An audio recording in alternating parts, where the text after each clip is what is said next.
It is your Classic Metal Show right here on the ClassicMetalShow.com. The name of the tune there is called The Kill by Snake Eyes 7 from their latest release called Medicine Man. And back after 4 years, I want to welcome to the Classic Metal Show Cole Stevens, the madman himself. What's going on there, Cole? Yeah, just getting ready for the next album, too. We're going to do a new one, the 4th album, so we're working at that as well. It's been a while since we released one, but now we've released Medicine Man, and looking forward to enjoying the fruits of that album. Excellent. Well, Cole, I told you before we did the interview here that we here on the Classic Metal Show have been fans of Snake Eyes 7, and you guys have been going at it for over almost 12 years now, 11, 12 years now.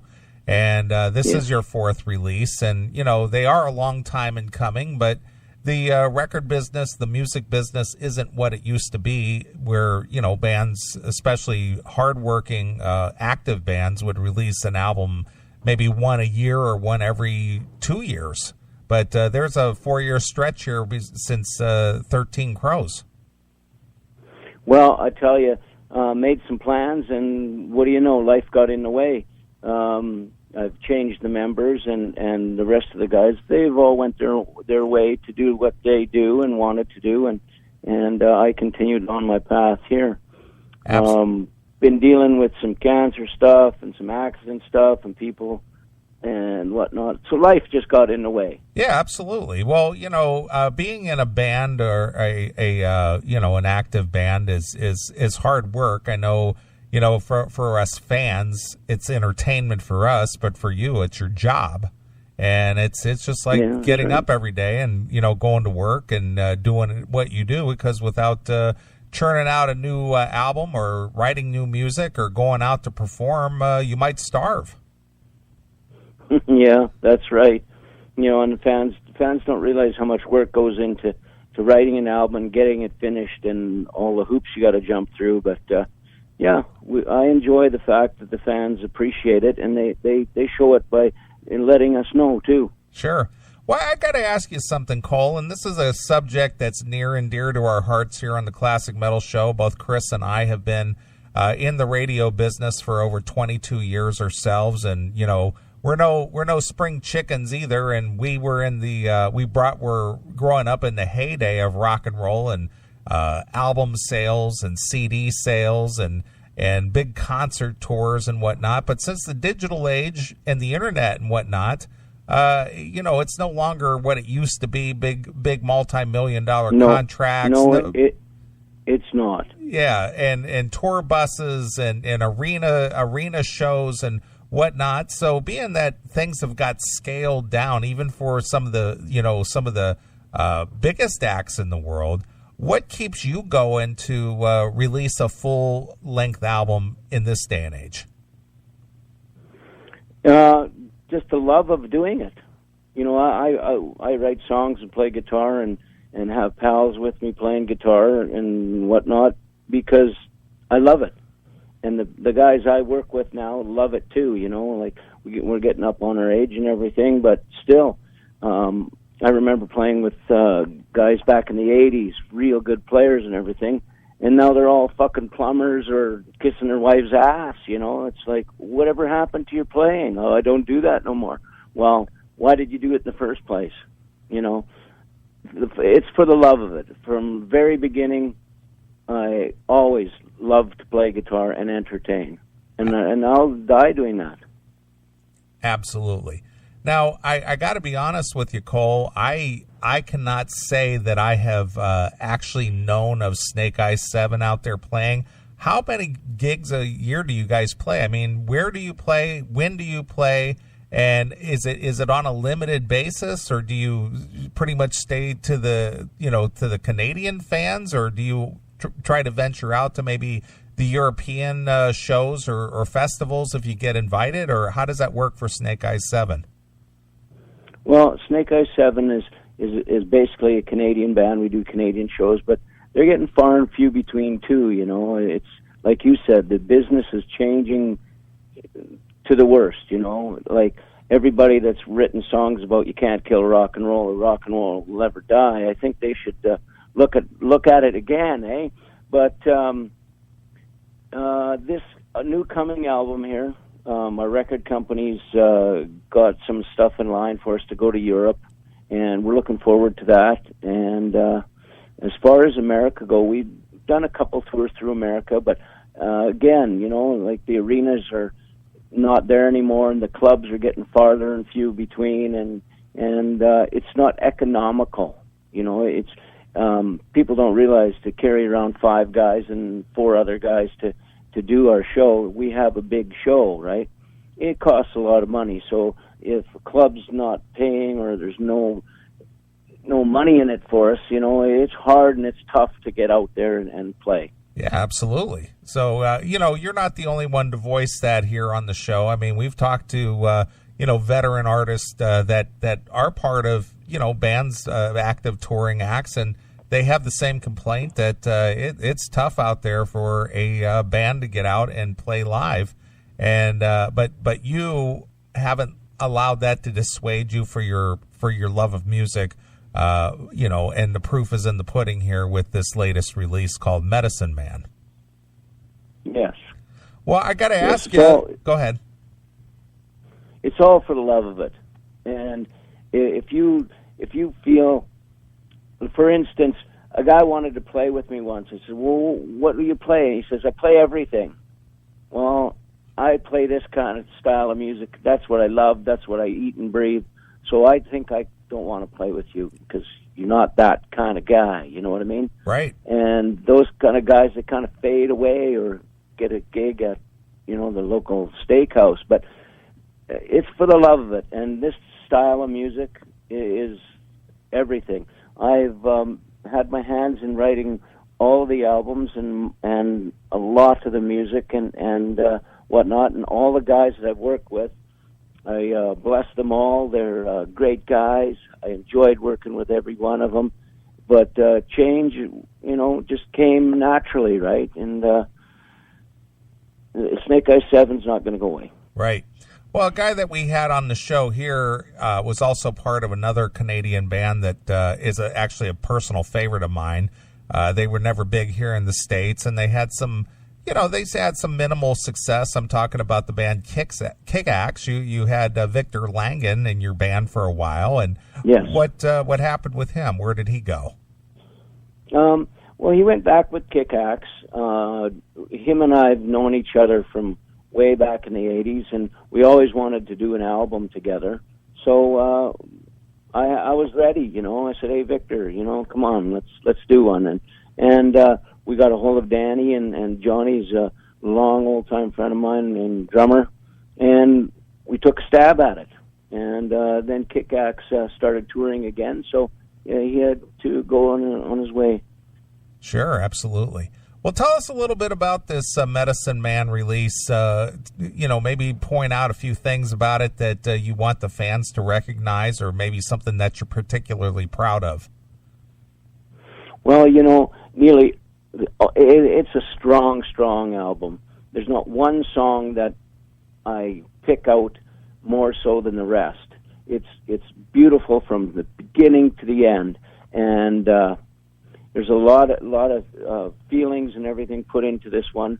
I'm working with Danny Dean, the singer, which is a wonderful guy to work with, and brought it right to what it was supposed to be vocally and lyrically and melodic, and you know, and the powerhouse of the drummer and bassist, just amazing, and my good friend and colleague Cam McLeod on guitar, just a monster, and producer and everything, you know.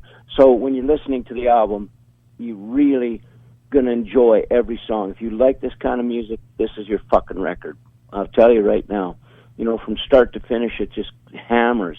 Speaking of the Dead opens up the album, and it's a strong song.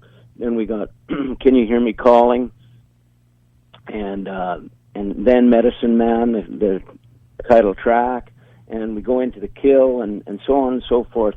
And we end the album with a tribute to Ronnie James Dio, which we're getting lots of accolades from it. and it's a wonderful song as well. No, if you love this music, this album, you're gonna love it too. Sure, plain and simple. Absolutely. Now I got to ask you, what does your current vocalist Danny Dean bring to the table that Daniel didn't bring to the table, or vice versa? What are they similar in your mindset, or do you like the way that Danny handles things differently, or how do you distinguish when the vocalist is right for your project? Well, every vocalist brings something better and new into it. I've been really fortunate with the vocalists I've had in Snake Eye 7. We're wonderful singers. Can't take anything away from any one of them. But I think Danny Dean has brought a melodic sound to Snake Eye 7 that's the Snake Eye 7 way, Not to take anything away from Ken. He's a great singer, and Danny was a great singer too. But the new Danny, he just hits it right on the nail head. Nice. Well, if and when you get an opportunity to go out and tour around or play some shows and stuff, do you believe that Danny handles the vocals of the previous material? Does he do justice to the previous material? Absolutely, he does. We've played some of the songs off the first and second album quite a few times, and he just goes right into it. He's a very good vocalist. Excellent, good deal. So, what is the plan for Snake Eye 7 in 2018? What do you foresee happening with the band? Well, we're going to wet our lips with, like I said, we're going to shoot off to Europe, and right now there's nothing planned for the United States of America, unfortunately. There's no plans there. We'll do a few Canadian shows to warm up our European tour, and go and do some shows in Europe and kick some ass and have some fun. Sure. Now, I'm sure that you're well aware of the feedback that you get. Where do you think your strongest audience is?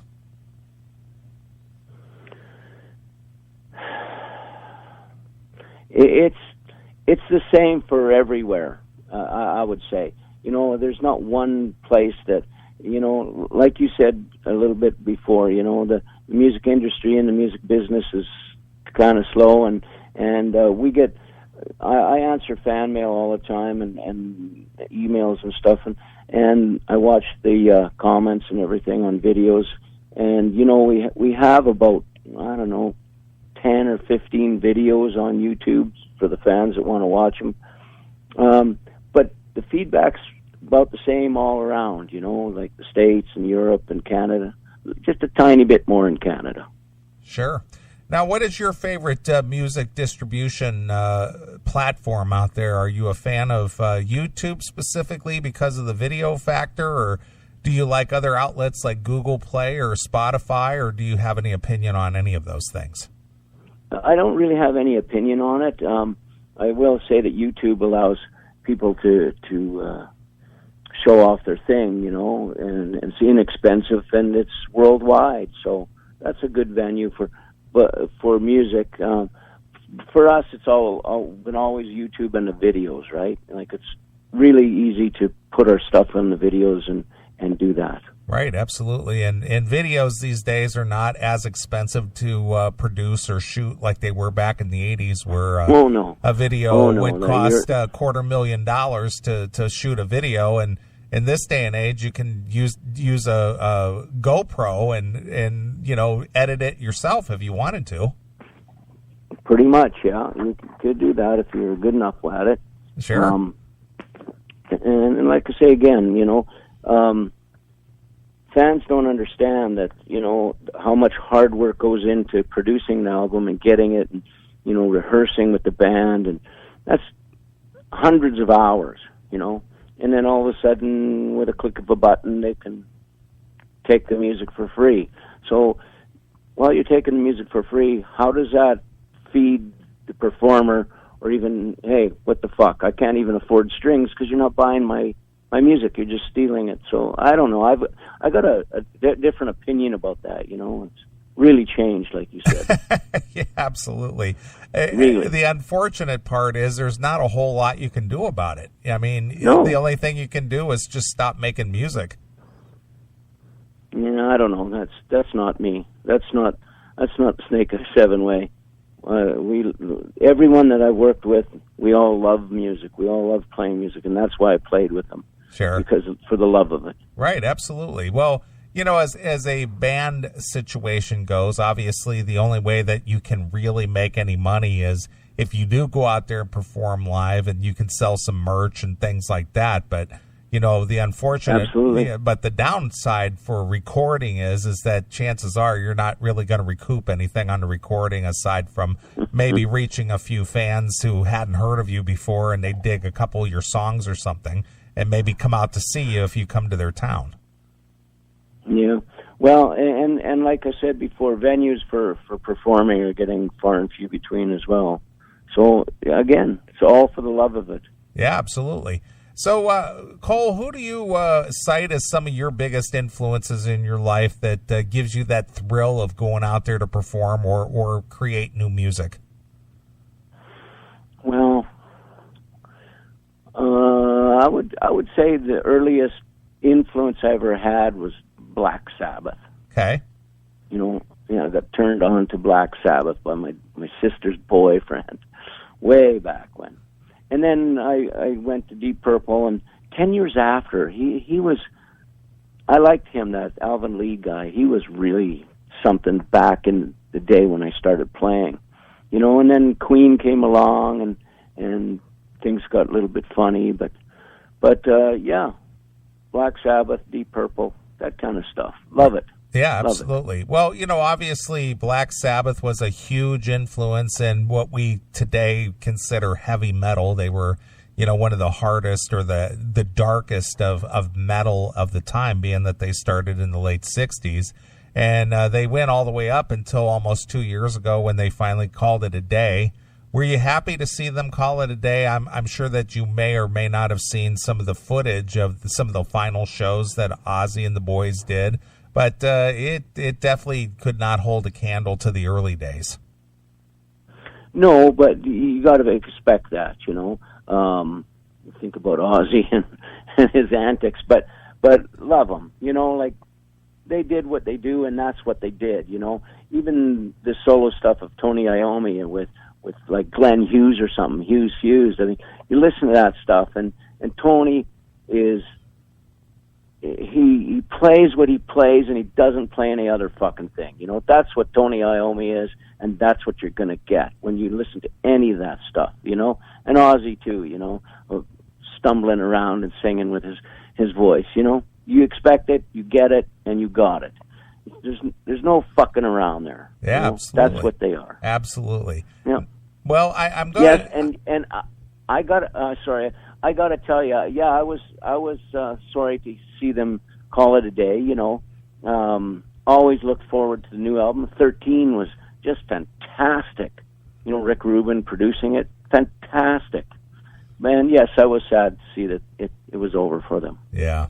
Well, the unfortunate part is, and we've talked about this on the Classic Metal Show many, many, many times about the end of an era to where a lot of these bands are finally calling it a day. I see Slayer announce that they're calling it a day, and Lynyrd Skynyrd's going to call it a day, and Elton John is calling it a day, and a lot of these bands are just dropping off right and left because think about it there, Cole. The music that you and I enjoyed growing up through the 60s, 70s, 80s, these guys have been touring around for 50 years. Yeah. Gets pretty hard on a person. Not only that, when you get older, I think, and you've earned a lot of money, you want to enjoy a little bit of what's left, right? I mean, if you went through the late 70s and into the 80s, and you made it, that's amazing in itself.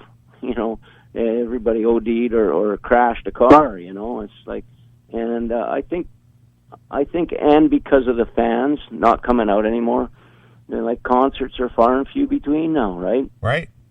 And there's a reason for that, because nobody goes. I hear what you're saying. I hear nobody goes. Yeah. It's like, hey,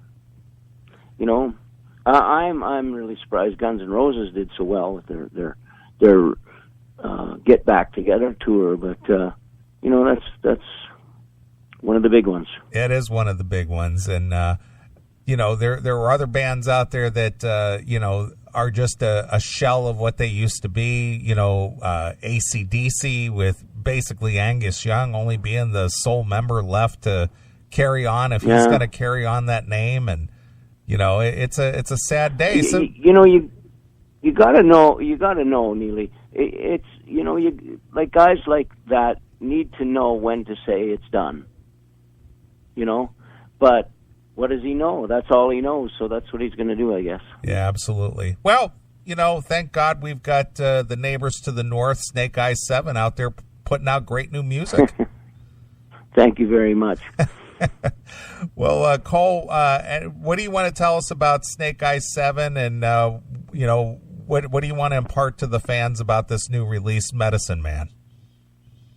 Well, like I said before, just have a good listen to it, and you'll fall in love with it. I know you will. There a lot of hard work went into this, and it's a fantastic album.